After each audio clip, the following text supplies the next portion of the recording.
नमस्कार, आप देख रहे हैं सुरागीलाल न्यूज चैनल का उत्तराखंड बुलेटिन और मैं हूं आपके साथ उनजिला फातिमा। आइए नजर डालते हैं आज की फटाफट खबरों पर। प्रतिबंधित 50 किलो मास्क के साथ महिला को किया गिरफ्तार, मुख्य आरोपी फरार। नीट यूजी परीक्षा में बड़े पैमाने पर भ्रष्टाचार और अनियमितताओं को लेकर केंद्र सरकार के खिलाफ कांग्रेस ने किया प्रदर्शन। कांग्रेस प्रदेश मुख्यालय में हुई इंडिया गठबंधन की बैठक। राज्यपाल पहुंचे बनबसा, वीर सैनिक से की मुलाकात। तेंदुए ने 13 वर्षीय किशोरी पर किया हमला, हालत गंभीर। नागेंद्र जोशी दूसरी बार निर्विरोध बने उत्तरांचल पर्वतीय शिक्षक कर्मचारी शिक्षक संगठन के जिला उपाध्यक्ष। उत्तराखंड बीजेपी के वरिष्ठ नेताओं की दिल्ली में होगी मंगलवार को बड़ी बैठक। भाजपा प्रदेश अध्यक्ष महेंद्र भट्ट ने उपचुनाव में दोनों सीटों पर जीत का किया दावा। कांग्रेसियों ने बेरिया तिराहे पर फूका बिजली विभाग का पुतला।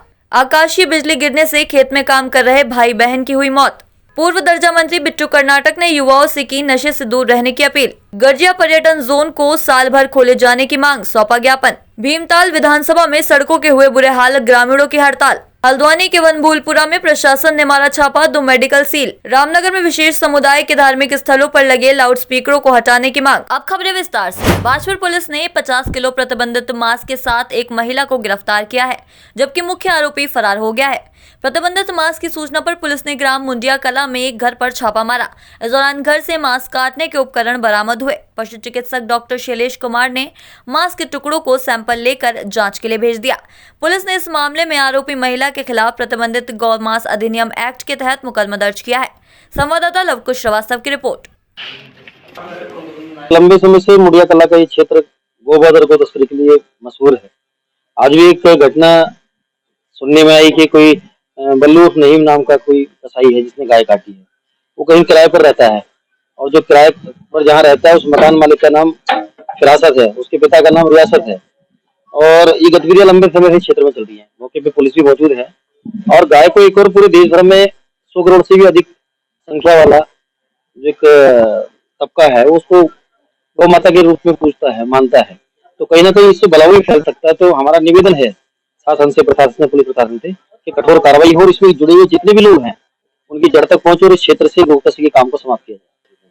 सूचना ये मिली कि मुखबिर की सूचना पर पुलिस ने गोमांस पकड़ा है और जब मौके पर पहुंचे तो गोमांस उपलब्ध है और जो जिसने गाय को काटा है बल्लू नहीं, उसकी धर्मपत्नी भी यहाँ पर है लेकिन वो भाग गया है। फिरासत भी भागा, रियासत भी भागा है। ये तीनों चारों कहीं ना कहीं इस पूरे घटनाक्रम में लिखते हैं। इनके खिलाफ कठोर कार्रवाई होनी चाहिए और संगठन की ओर से भी इसमें किसी का। नीट यूजी परीक्षा और नेट परीक्षा में अनियमितताओं और पेपर लीक को लेकर केंद्र की भारतीय जनता पार्टी सरकार के खिलाफ खटीमा कांग्रेस कार्यकर्ताओं ने खटीमा के विधायक भुवन कापड़ी के नेतृत्व में धरना प्रदर्शन किया। इस दौरान उन्होंने जमकर नारेबाजी भी की, साथ ही केंद्र सरकार का पुतला दहन किया गया। संवाददाता ईश्वर सिंह की रिपोर्ट।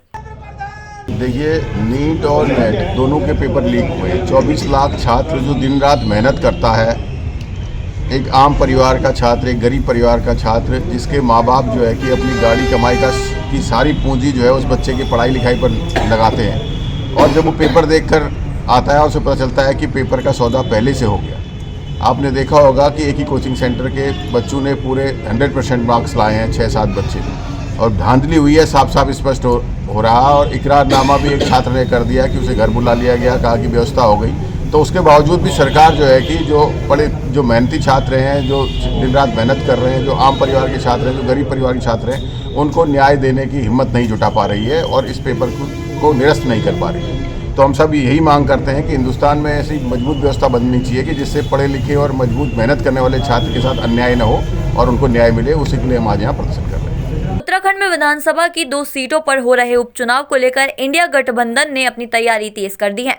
मंगलौर और बद्रीनाथ दोनों सीटों से कांग्रेस के प्रत्याशी चुनाव मैदान में हैं।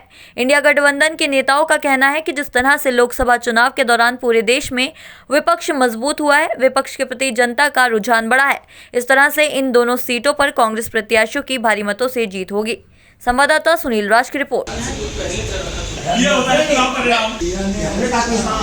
कांग्रेस भी प्रतिभाग कर रही है और हम चाहते हैं कि हम सब लोग मिलकर जिस तरीके से देश में हमने इस बार अच्छा प्रदर्शन किया है और विपक्ष को इस लायक बनाया है कि विपक्ष अपने पैरों पर खड़ा रहे और मोदी मनमानी करने से बचे। और मुझे लगता है कि इन बाई इलेक्शंस में भी दोनों, चाहे वो मंगलौर का इलेक्शन चाहे बद्रीनाथ का, हमारी इंडिया गठबंधन का की अच्छी साख, अच्छी पकड़ सभी के फॉलोअर्स हैं और हम सब मिल जाएंगे तो हम इन दोनों सीटों को भारी बहुमत से जीतने में कामयाब हैं। देखिए, देश में इंडिया गठबंधन को स्वीकार किया है और सबसे बड़ी बात है, लोकतंत्र में जब विपक्ष मजबूत होता है तो लोकतंत्र की रक्षा होती है और हम विपक्ष में हैं, पूरी तरीके से सरकार को नकेल लगा कर रखेंगे। और उत्तराखंड में अभी जो 2 उपचुनाव है, आज हमारे इंडिया गठबंधन की बैठक, इसमें निर्णय लिया गया है कि हम सब मिल करके जो हमारे 2 बद्रीनाथ और मंगलौर 2 प्रत्याशी जो कांग्रेस के लड़ रहे हैं, सभी लोग मिल करके उसमें सहयोग करेंगे और पूरी तरीके से हमारे राष्ट्रीय अध्यक्ष जी का निर्देश है कि हर हालत में दोनों सीटों को कांग्रेस को विजय दिलवाएं। नहीं, देखिए, लगातार जब से हम लोग संयुक्त आंदोलन लगातार पिछले कई वर्षों से चला रहे हैं, क्योंकि केवल नेताओं के बैठने से जमीनी एकता नहीं बनती है। इसलिए ग्रास रूट लेवल पर तमाम पार्टियां, भाजपा विरोधी जो पार्टियां हैं, उनको विकल्प अगर बनाना है तो उनको संयुक्त आंदोलनों में मजबूती से शिरकत करनी पड़ेगी। इससे परस्पर कैडर का विश्वास, आपसी परस्पर विश्वास बनता है। इसके लिए हम लगातार प्रयास कर रहे हैं। पिछले चुनाव में वो सफलता हमें नहीं मिली है और जो कमियां हमसे हुई हैं उस पर हम मिल बैठकर संयुक्त रूप से उसको सुधारने की कोशिश करेंगे। राज्यपाल लेफ्टिनेंट जनरल गुरमीत सिंह रविवार को जनपद चंपावत के भ्रमण पर पहुंचे। यहां उन्होंने भारत नेपाल सीमा स्थित बनबसा में एसएसबी तथा भारतीय सेना के वीर सैनिकों से मिलकर उनकी हौसला अफजाई की। उन्होंने 26 राजपूत पलटन बनबसा में सेना के द्वारा आयोजित कार्यक्रम में प्रतिभाग कर सेना के जवानों से मुलाकात कर सेना में की गई सेवा के अनुभव साझा किए। संवाददाता लक्ष्मण बिष्ट की रिपोर्ट।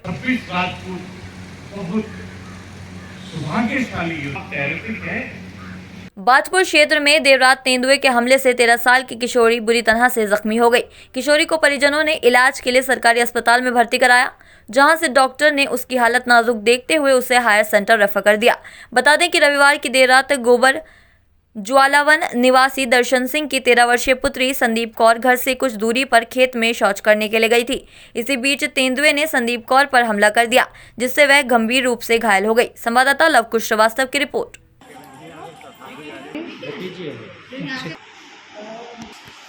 ये घर से जस्ट बाथरूम करने निकली थी तो वहाँ पे अचानक से तेंदुए ने हमला कर दिया। तो पड़ोसियों के मतलब जैसे कि चीखने की आवाज आई कि हाँ तेंदुए ने हमला किया, पड़ोसी आके उन्होंने बचाव कर दिया। कितने बजे की घटना है? ये होगी तकरीबन 8:55 या 9 बजे के करीब की बात है। उस क्षेत्र में काफी दिनों से देखा जा रहा है तेंदुआ, पड़ोस में आता है, निकल जाता था। इस विषय में किसी से शिकायत की? मतलब शिकायत तो नहीं की, वैसे जंगल, इधर साइड पे जंगल है, वहाँ पे दिखाई देता है। फिलहाल इधर घरों की साइड नहीं आया था, पहले अचानक से घरों की साइड आके और हमला कर दिया। इससे पहले फिलहाल जानवरों पे हमला हुआ है पर इंसानों पे नहीं हुआ, जस्ट पहला ही हमला ये है। क्षेत्र में तो हफड़ा थपड़ी का माहौल है फिलहाल, तो करिए। क्या मिला आश्वासन? उन्होंने अपना वो भेजा, एक फोर्स गार्ड की तरफ से भेजा गया एक बंदा। हाँ, तो वो जस्ट यहीं पे आ रखा है गोबरा में, और बाथरूम करने उतरी थी तो बस यहीं से पड़ गया शेर में। के लिए निकली है बाहर ही, तो घर से हमारे शेर पड़ गया। हमारा खेत ही, अपना खेत में घर है हमारे। अच्छा। हम खुले में रहने वाले खेतों में आए हम। तो गाड़ी से लाए अपनी वाहन से लाए। कहाँ करा तेंदुआ? हमारे गोबरा में। हाँ, लड़की पे घर, हमारी लड़की है 13 साल की। क्या नाम है? संदीप। कहाँ पर हमला करा? शरीर पर? हाँ, जो मुंह पर, सिर पर, आंखों पर कर दिया हमला पूरे में। भवन लोहाघाट के सभागार में नागेंद्र जोशी की अध्यक्षता एवं वीरेंद्र सिंह मेहता के संचालन में उत्तराखंड पर्वतीय कर्मचारी शिक्षक संगठन का अधिवेशन आयोजित किया गया, जिसमें नागेंद्र जोशी को निर्विरोध अध्यक्ष एवं वीरेंद्र मेहता को निर्विरोध सचिव चुना गया। इसके अलावा वरिष्ठ उपाध्यक्ष जगदीश सिंह तड़ागी, उपाध्यक्ष त्रिभुवन उपाध्याय, संयुक्त मंत्री हिमांशु मुरारी, संगठन मंत्री प्रदीप सिंह एवं गिरीश चंद्र पांडे व कोषाध्यक्ष सुंदर नाथ गोस्वामी चुने गए। संवाददाता लक्ष्मण बिष्ट की रिपोर्ट। आज शिक्षक भवन लोहाघाट के सभागार में उत्तरांचल पर्वतीय कर्मचारी शिक्षक संगठन के इस अधिवेशन में पुनः मुझे जनपद चंपावत के अध्यक्ष पद पर निर्विरोध निर्वाचित किया गया है। मैं अपनी पूरी ऊर्जा के साथ शिक्षक और कर्मचारी हितों के लिए कार्य करता रहूँगा। यह मैं आश्वासन सभी जिले के सभी शिक्षकों और कार्मिकों को देता हूँ कि आगे जो भी हम कर्मचारी हितों के लिए, शिक्षक हितों के लिए लड़ाई लड़ेंगे, उस जनपद के सभी संगठनों के साथ मिलकर के सबको एक बैनर तले ला करके लड़ने का प्रयास करेंगे। बहुत बहुत धन्यवाद। चाहे तो एक साथ होनी चाहिए, सब लोग एक साथ बैठना ही नहीं चाहते। पापा, try this. लो, सब लपक लिए।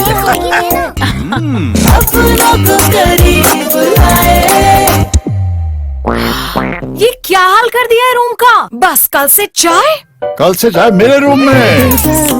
देवर पान नमकीन। उत्तराखंड बीजेपी के वरिष्ठ नेताओं की दिल्ली में मंगलवार को एक बड़ी बैठक होने जा रही है। इस बैठक में राष्ट्रीय संगठन महामंत्री बीएल संतोष, प्रदेश प्रभारी दुष्यंत गौतम, प्रदेश की राज्यसभा और लोकसभा के सभी सांसद मौजूद रहेंगे। मुख्यमंत्री पुष्कर सिंह धामी, भाजपा प्रदेश अध्यक्ष महेंद्र भट्ट की मौजूदगी में होने वाली इस बैठक में उत्तराखंड में आगामी दिनों के लिए कई कार्यक्रम तय किए जाएंगे। संवाददाता सुनील राज की रिपोर्ट। भारतीय जनता पार्टी संगठन आधारित पार्टी है। भारतीय जनता पार्टी के कार्यकर्ता चुनाव में लग चुका है। कुछ बातें बीच में निकल कर उनको हमने उनके समाधान की ओर आगे बढ़ाई है। हमारा हर कार्यकर्ता चुनाव में लग गया और एक अच्छी टीम पूरी विधानसभा क्षेत्र में काम करी, चाहे मंगलौर हो चाहे बद्रीनाथ विधानसभा हो, दोनों से हमारे कार्यकर्ता लगे और विश्वासपूर्वक कह सकता हूँ दोनों सीटें भारतीय जनता पार्टी अपने पाले में लाएगी। अच्छे मतों लोग 2 दिन तक बद्रीनाथ विधानसभा में प्रवास पर रहे प्रदेश अध्यक्ष महेंद्र भट्ट ने दावा किया है कि उपचुनाव में दोनों ही सीटों पर भाजपा प्रत्याशी भारी बहुमत से जीत दर्ज करेंगे। उन्होंने कहा कि दोनों ही सीटों पर पार्टी के कार्यकर्ता जुट गए हैं और 26 जुलाई के बाद स्टार प्रचारक भी इन दोनों सीटों पर प्रचार करने पहुंचेंगे।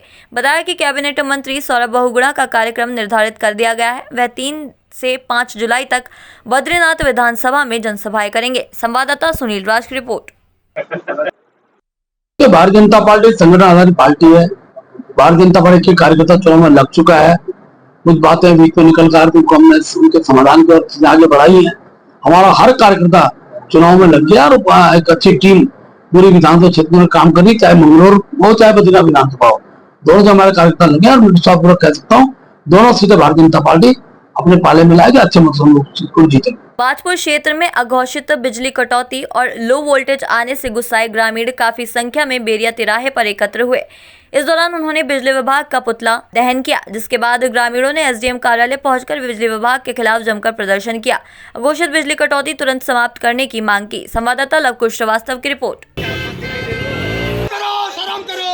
आज हम लोग के द्वारा ज्ञापन दिया गया एसडीएम को, साथ ही विद्युत विभाग का पुतला दहन करा गया, क्योंकि आज बाजपुर के पूरे जिले में यही हाल है।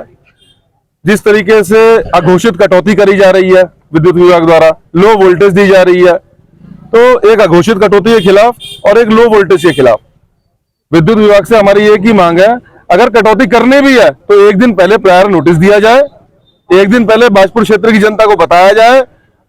जिस तरीके से जो इन्होंने बिल लेना होता है तो मोबाइल में मैसेज आता है, उसी तरीके से उन्हें मोबाइलों के जरिए लोगों को सूचना दे सकते हैं। जो बिल धारक, बिल देने वाले लोग हैं, उन्हें सूचना दे सकते हैं कल की 2 से 4 तक बिजली नहीं आएगी या 4 से 6 बिजली नहीं आएगी। तो ये अघोषित कटौती जो है ये बिल्कुल बंद होनी चाहिए। ये बिल्कुल आज की तारीख में लोगों को बहुत भारी नुकसान हो रहा है। लो वोल्टेज है, लोगों की पानी की मोटरें नहीं चल रही हैं। तो आज हमने एसडीएम बाजपुर को एक ज्ञापन दिया, और अगर इस पर कार्रवाई नहीं करी और विद्युत विभाग नहीं बाज आया अपनी हरकतों से, तो हम विद्युत विभाग के दफ्तर की तालाबंदी भी करें। खटीमा क्षेत्र के सेजना गांव में खेत में धान की रोपाई कर रहे भाई बहन की आकाशीय बिजली गिरने से मौत हो गई, जिससे क्षेत्र में दहशत फैल गई। बताया जा रहा है कि सोमवार सुबह अचानक दोनों भाई बहन के ऊपर आकाशीय बिजली गिर गई, जिससे वे दोनों खेत में ही मूर्छित हो गए। पास में काम कर रहे परिजनों द्वारा उन्हें खटीमा के सरकारी अस्पताल में ले जाया गया, जहाँ डॉक्टरों ने दोनों भाई बहनों को मृत घोषित कर दिया। संवाददाता ईश्वर सिंह की रिपोर्ट। कुछ लोग 2 ब्रॉड डैडी लाए हैं, मतलब मृत अवस्था में लाए हैं। उनके परिवार के द्वारा बताया गया है कि खेतों में शायद धान वगैरह का काम कर रहे थे, तो अचानक एक आकाशीय बिजली गिरने से दोनों लोग वहीं खेत पे मृत में गिर पड़े। तभी यहाँ अस्पताल में लेकर आए इमरजेंसी, जिनके जांच के उपरांत मृत पाया गया है उनको। तथा बाकी का हमने ये लग रहा है, संभावना है ये आकाशीय बिजली गिरी है, बाकी का हमने इंफॉर्मेशन दे दी है। सजना गांव में सुबह 9 बजे के आसपास अचानक आकाशीय बिजली गिरने से जगदीश सिंह राणा जी हैं सजना के निवासी, उनके पुत्र सुमित राणा और पुत्री सुहावनी राणा की मृत्यु हो गई है, जो अभी करीब 21 से 22 साल के थे बच्चे। उनको मुआवजे की प्रक्रिया जारी है, पोस्टमार्टम रिपोर्ट आती है, उनको मुआवजा दे देंगे। आकाशीय बिजली घटना में एक व्यक्ति पर 4 लाख का मुआवजा मिलता है, उसके अनुसार कार्रवाई की जा रही है। इसके अलावा मंडी समिति से बात हुई हमारी, तो वहाँ से पता चला है कि करीब 1 लाख का मुआवजा किसान अगर खेती करते हुए ऐसी घटना होती है तो दिया जाता है। तो उस हिसाब से मंडी समिति से भी इसमें कार्रवाई की जाएगी, वहाँ इनको आवेदन करना होगा, तत्पश्चात कार्रवाई की जाएगी। के Yogesh Tiwari memorial cricket tournament के फाइनल मैच में शैली सेवन की टीम ने ब्लू बर्ड्स की टीम को 29 रनों से हरा दिया। इस दौरान मुख्य अतिथि पूर्व दर्जा मंत्री बिट्टू कर्नाटक ने युवाओं से नशे से दूर रहने की अपील की। उन्होंने कहा कि अपने जीवन में किसी लक्ष्य को हासिल करना है तो हमारे युवाओं को नशे से दूर रहना होगा और खेलों को बढ़ावा देना होगा। संवाददाता हेमंत मेहरा की report. Corbett nature guide association के तत्वावधान में मौजूद नेचर गाइडों ने कॉर्बेट टाइगर रिजर्व के उपनिदेशक दिगांत नायक को ज्ञापन सौंपकर कहा कि Corbett tiger reserve Ringoda gate Garjiya zone को मानसून सीजन में स्थानीय ग्रामीणों के रोजगार एवं संरक्षण को ध्यान में रखते हुए इस वर्ष भर खोला जाए। उन्होंने कहा कि कॉर्बेट टाइगर रिजर्व का यह एक ऐसा पर्यटन जोन है जहां पर महिला नेचर गाइड भी तैनात हैं। उन्होंने कहा कि एक तरफ सरकार महिलाओं को आत्मनिर्भर बनाने की बात कर रही है, तो वहीं इस प्रकार के निर्णय लेकर महिलाओं का आगे रोजगार का संकट पैदा हो रहा है। संवाददाता राजीव अग्रवाल की रिपोर्ट। सर, हमारा कई लंबे टाइम से प्रयास चल रहा था और जो कि पहले पूर्व में 2020 में पार्क मानसून में खुला भी है एक्चुअली, जो कि आमडंडा से संचालित किया था। सुरक्षित टूरिज्म को देखते हुए रिंगोड़ा गेट से ट्रांसफ़र किया गया गेट, और वहाँ पर बहुत विधिवत गेट चल रहा है। और हमने विभाग से ये किया है कि अगर वर्ष भर चलाते रहें, क्योंकि रोजगार का मामला है, स्थानीय लोगों का मामला है, और ये पहला ऐसा जोन है जहाँ महिला गाइड हैं। और हमारी सरकार की भी एक मंशा रही है कि महिलाओं को आगे बढ़ाना। बेटी पढ़ाओ बेटी बचाओ वाला जो नारा दिया है, तो उसको कहीं ना कहीं वो व्यक्त जा रहा है पार्क प्रशासन के देखते हुए। यहाँ पर अनदेखी कर रहा है अभी, लेकिन आश्वासन दिया है डीडी साहब ने कि कल डायरेक्टर साहब एंटी से जा रहे हैं किसी काम से, तो उस पर भी वार्ता करेंगे। तो हमने भी उनको 15 दिन का टाइम दिया हुआ है कि 15 दिन में हमें स्पष्टीकरण चाहिए। अगर नहीं हुआ तो हम उग्र आंदोलन या फिर शासन पर अपनी बात रखेंगे। गाइड्स का यही आशा है कि ये हमारा गर्जिया पर्यटन जोन जो है वो 12 महीने खुले रहे, जो अभी के लिए जून 30 को बंद हो जाता है मानसून सत्र में, और जो अक्टूबर में खुलता है उसको पूरा 12 महीने चलाने के लिए इनका ज्ञापन मिला है।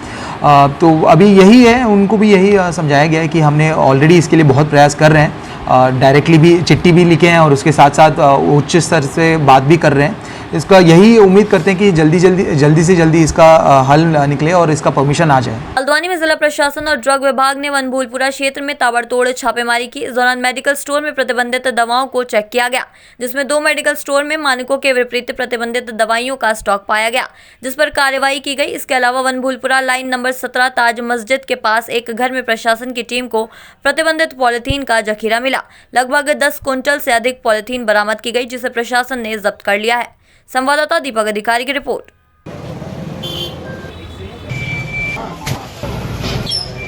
देखिए, जिलाधिकारी महोदय के आदेश थे, उसके क्रम में आज हमने औषधि नियंत्रक विभाग और जो हमारा स्वास्थ्य विभाग है उसके साथ यहाँ पर जो मेडिकल स्टोर हैं और क्लिनिक्स जो अवैध रूप से चल रहे हैं उनके खिलाफ कार्रवाई की है, उनकी जांच की है।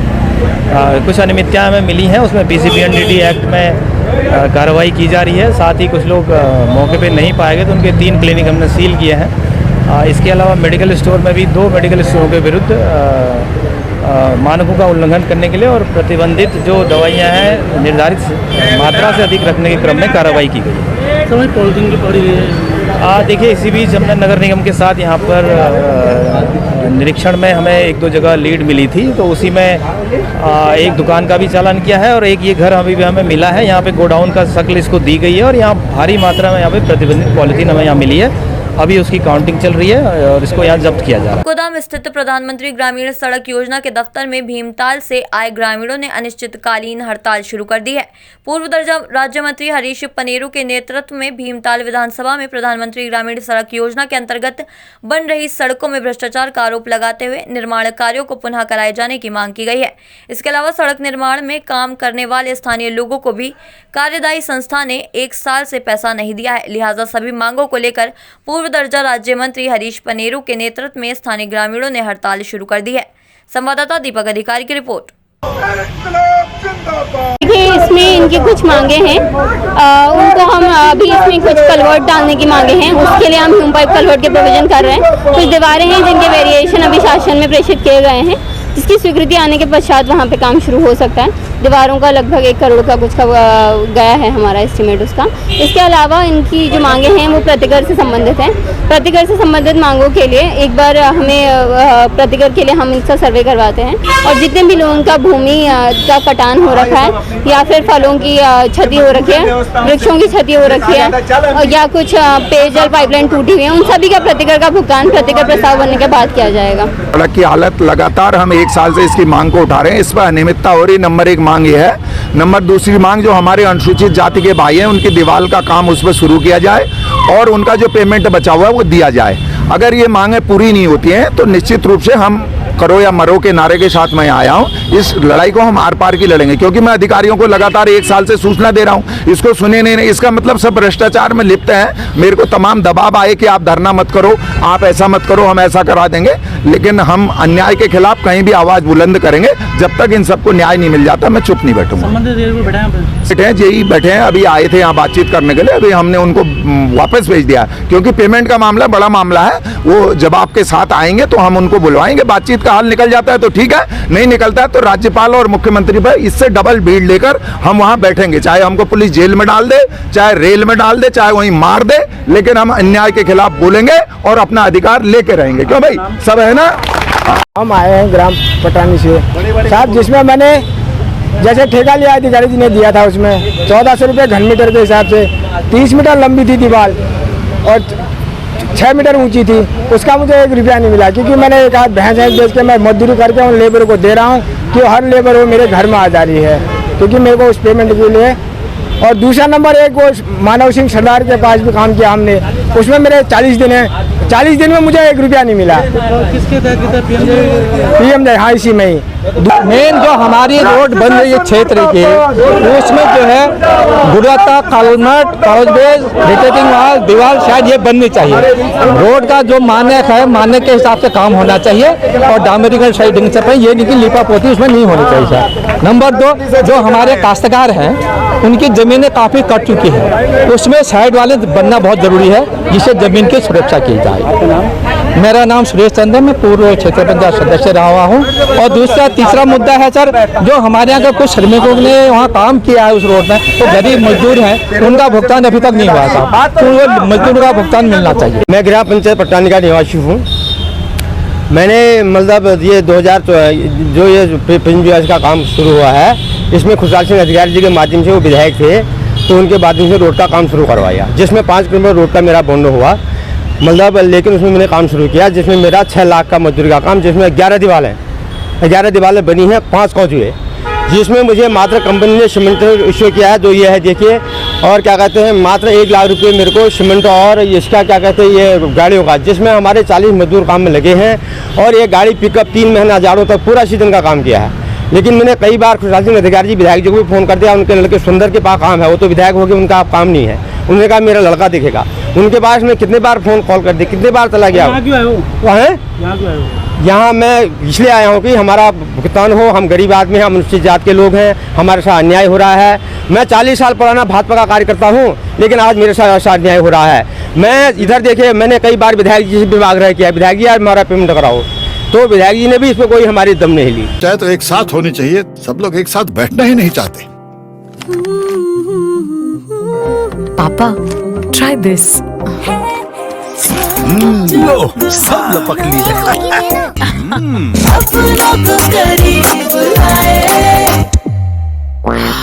ये क्या हाल कर दिया है रूम का? बस कल से चाय मेरे रूम में।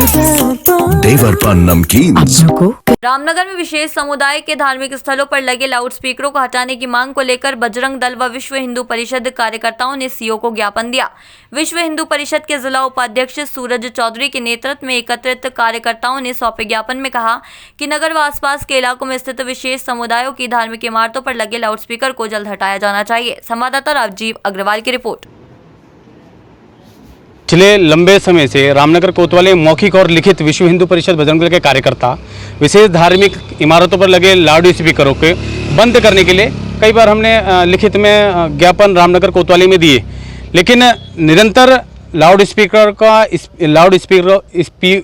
का उपयोग जारी है, जिसको लेकर के आज क्षेत्रीय अधिकारी सीओ साहब को एक ज्ञापन दिया है, जिसमें जल्द से जल्द जितने भी विशेष धार्मिक इमारतों पर लाउड स्पीकर इन्हें तत्काल प्रभाव से बंद करने के लिए कहा गया है। साथ ही यदि 3 दिन के भीतर विशेष धार्मिक इमारतों पर लगे लाउड स्पीकर ध्वनि यंत्र पर नियंत्रण नहीं होता है तो विश्व हिंदू परिषद बजरंग दल अपना भवानीगंज चौक पर प्रदर्शन करेगा। देखिए, बजरंग दल के कुछ कार्यकर्ता आज मेरे पास यहाँ पर आए हैं, चूँकि पूर्व से ही उच्चतम न्यायालय के ये निर्देश हैं कि धार्मिक स्थलों पर जो है वो ज़्यादा ध्वनि वाले जो है वो उसमें डिसिबल दे रखे हैं कि दिन में रात में और आबादी वाले क्षेत्र में कितने डिसिबल पर जो है वो लाउड स्पीकरों का प्रयोग किया जा सकता है ताकि ये ध्वनि प्रदूषण को रोका जा सके।